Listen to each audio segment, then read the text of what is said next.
Oh, what's going? Hey guys, okay, so I tried to find a video of this, but I couldn't find a good one. So for the squat prep, something I've been doing and I find feels really good, especially for folks who might get pinching in the front of the hip or just have a difficult time really reaching depth on their squats, is to set up in a quadruped position, which means on hands and knees. You can do this with your feet on a wall, but you don't have to. So you're just hands and knees, and we're gonna pull our toes under. Okay, you can kind of dig your big toes into the floor. We're just starting with a nice flat back.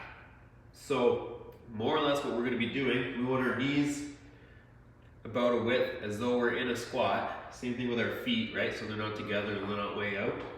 They're just in the normal squat stance width. From here, we're gonna lift our head up, tuck our chin a bit, brace our core, because what we're looking for is to sit back.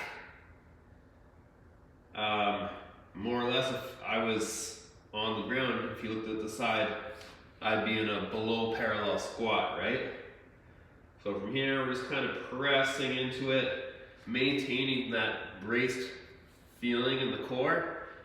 And the goal of that is so that we're not rounding as we go into like a child's pose, but we're also not just like cranking into extension, okay? Because those are both faults. So we want to think, get set up, nice tight core, sit back. You might feel a bit of a stretch in your groin or in those hips.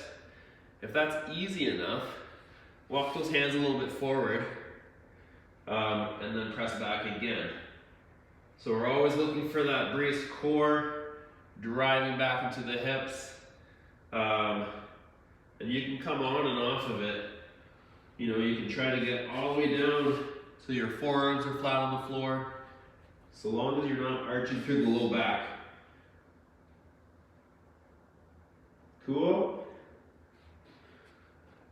Beautiful. So whatever time or reps get after that, and you'll probably find your hips feel pretty good afterwards.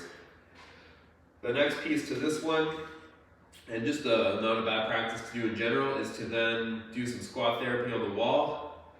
So I like to hook my thumbs together, you know, give myself a generous space from the wall, get in my squat stance, arms overhead, and squat. And if it's really easy, you can get closer to the wall. If it's less easy, get a little further from the wall.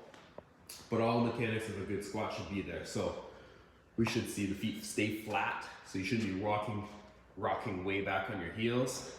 So the big toes should stay flat on the ground. We should see the knees tracking out over the like second, third toe. And same idea, where you're not just cranking that low back into extension and sticking your butt way out, because you're just gonna end up, it's still a fall. You're just not gonna feel good, you're not gonna perform as well, because you won't be as strong. All right guys, hope that helps, and enjoy this Murph prep.